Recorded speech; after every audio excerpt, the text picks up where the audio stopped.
تو شاہی ہے پرواز ہے کام تیرا، تیرے سامنے آسماں اور بھی ہیں۔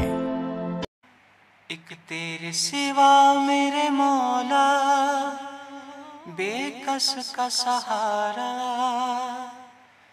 کوئی نہیں۔ السلام علیکم ورحمۃ اللہ وبرکاتہ۔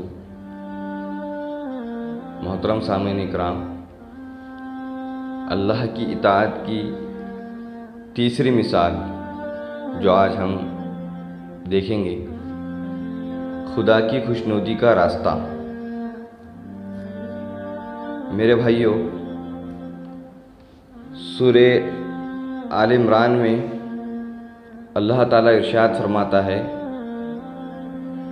کہ تم نیکی کے مقام کو نہیں پہنچ سکتے جب تک کہ وہ سب چیزیں خدا کے لیے قربان نہ کر دو جو تم کو عزیز ہے۔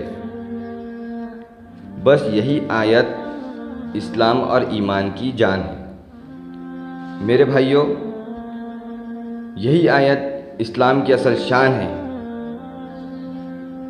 جو چیزیں ہم کو عزیز ہے وہ خدا کی خاطر قربان کرنے کا ہمیں اس میں حکم ملتا ہے۔ زندگی کے سارے معاملات میں ہم دیکھتے ہیں کہ خدا کا حکم ایک طرف بلاتا ہے اور نفس کی خواہشات دوسری طرف بلاتی ہے۔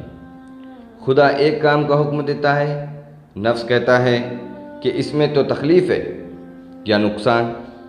خدا ایک بات سے منع کرتا ہے، نفس کہتا ہے کہ یہ تو بڑی مزیدار چیز ہے یا بڑے فائدے کی چیز ہے۔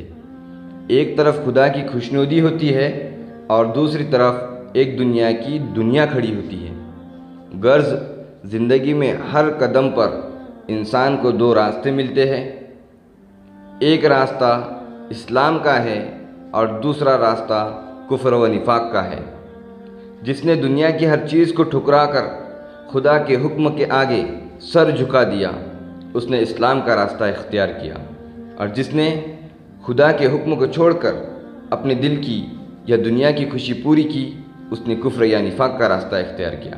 اور میرے بھائیوں، ہم تمام کو جو ہے تو کفر اور نفاق کے راستے سے اللہ کی پناہ مانگنی چاہیے۔ میرے بھائیوں، ہر لمحہ ہر وقت ہمیں جو ہے تو اللہ کی خوشنودی کا راستہ اختیار کرنے کی ضرورت ہے۔ ہر وقت جو ہے تو ہم اللہ کو راضی کرنے والے اعمال کرنے والے بنیں۔ ایسے اعمال جو ہے تو ہم کریں جس سے اللہ تعالیٰ راضی ہوتا ہو، جس سے اللہ تعالیٰ خوش ہوتا ہو، اور ایسے تمام اعمال سے ہم بچیں جو اللہ تعالیٰ کی ناراضگی کا سبب بنتے ہیں۔ اللہ سے دعا کرے کہ اللہ تعالیٰ ہم تمام کو عمل کی توفیق دے۔